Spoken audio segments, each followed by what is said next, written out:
Kwenye kupinga ukatili wa kijinsia. Kwenye kupinga ukatili wa kijinsia, sisi kama SEF tunaungana tu mkono na Wizara ya Maendeleo ya Jamii. Ndio wenye jukumu lao la kusimamia upingaji wa ukatili wa kijinsia, wenye kupinga, si ndio kina mama?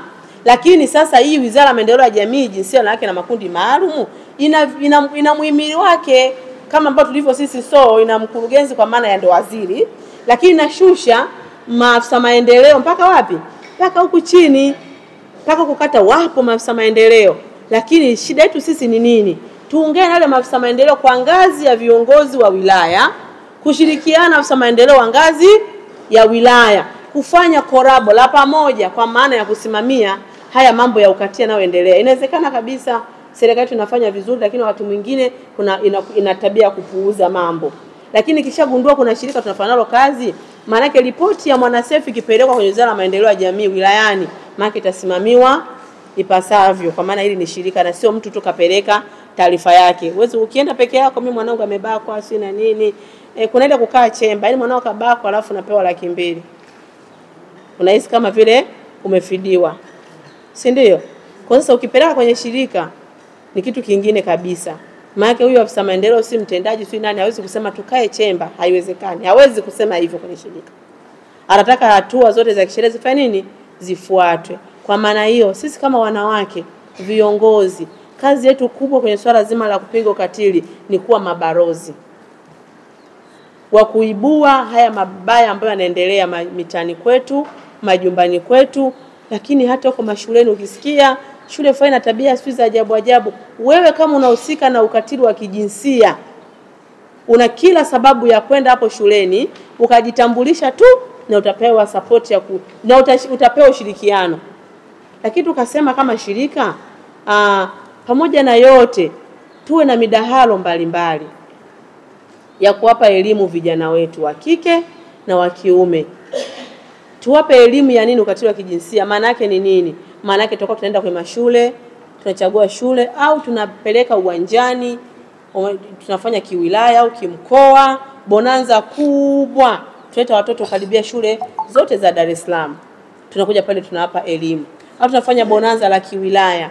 Tuleta shule zote za wilaya, tunakuja kuwapa elimu watoto wetu.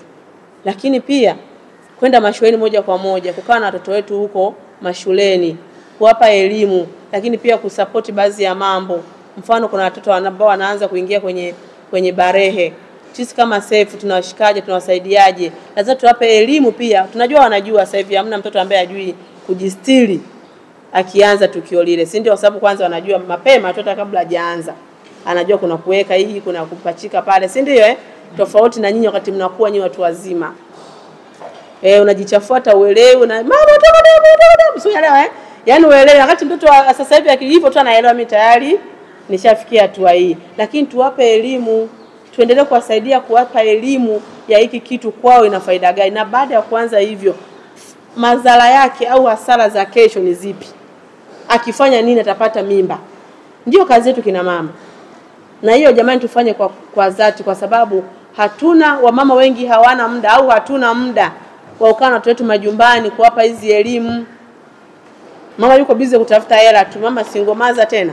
Yaani yuko busy kutafuta hela kuliko chochote. Akiguswa wewe babako si aliniacha mimi. Yaani hana muda. Tuko sawa kina mama?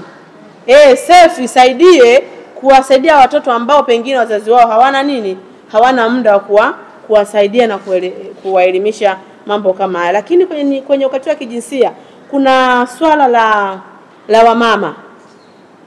Wamama kuna wakati mwingine wamekuwa ndo chanzo cha kujitengenezea wao ukatili wa kijinsia. Tukawape elimu.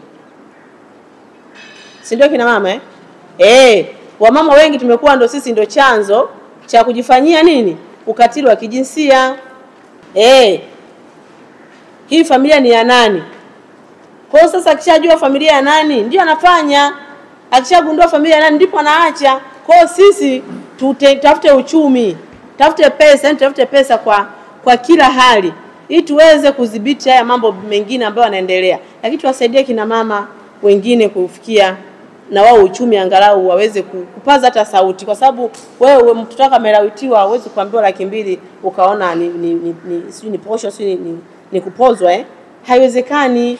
Lakini kama mwanamke kabisa aliyefanywa katili anajiweza na uchumi wake mzuri, yani wewe umeyakanyaga, kwa sababu ataenda na wewe mpaka dakika ya mwisho, si ndio? Kwa hiyo yote haya yanayofanyika, tafute sana nini? Kujiinua kiuchumi.